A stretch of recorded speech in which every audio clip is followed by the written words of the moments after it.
తిరుమల జలాశయాలు జలకళ సంతరించుకున్నాయి. తిరుమలలోని 5 జలాశయాలు పూర్తి స్థాయి నీటి మట్టానికి చేరుకున్నాయి. ఇప్పటికే గోగర్భం, పాప వినాశనం డ్యాంల గేట్లను ఎత్తివేయగా ఆకాశగంగా, కుమారధార, పసుపుధార డ్యాంలు ఓవర్ఫ్లో అవుతున్నాయి. దీంతో మరో ఏడాది పాటు తిరుమలకు నీటి కొరత తీరిపోయింది.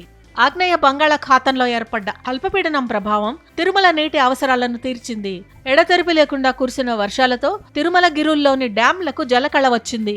భారీ వర్షాలతో 5 ప్రధాన జలాశయాలు పూర్తిస్థాయి నీటి మట్టంతో పరవళ్లు తొక్కుతుండటంతో ఆ కొత్త అందాలు భక్తులను కట్టిపడేస్తున్నాయి. తిరుమలలో పాప వినాశనం, ఆకాశగంగా, గోగర్భం, కుమారధార, పసుపుధార జలాశయాలు పూర్తిగా నిండిపోయాయి. దీంతో పాప వినాశనం, గోగర్భం జలాశయాల గేట్లు ఎత్తి నీటిని దిగువకు విడుదల చేసిన టీటీడీ ఇంజనీరింగ్ అధికారులు ఆకాశగంగా, కుమారధార, పసుపుధార జలాశయాలు ఓవర్ఫ్లో అవుతున్నట్లు తెలిపారు.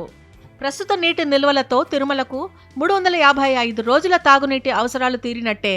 పాప వినాశనం డ్యామ్ ఫుల్ రిజర్వాయర్ లెవెల్ 697.14 మీటర్లు కాగా ప్రస్తుతం 697 మీటర్లుంది. డ్యాంలో నీటి నిల్వ సామర్థ్యం 5240.00 లక్షల గ్యాలన్లు కాగా ప్రస్తుతం 5192.00 లక్షల గ్యాలన్ల నీరు నిల్వ ఉంది.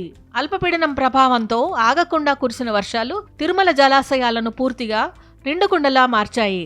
ఇక తిరుమలలో రోజుకు 50 లక్షల గ్యాలన్ల నీటి వినియోగం ఉందని టీటీడీ తెలిపింది. నిండుకుండలా మారిన జలాశయాల వద్ద ప్రత్యేక పూజలను కూడా టీటీడీ నిర్వహించింది.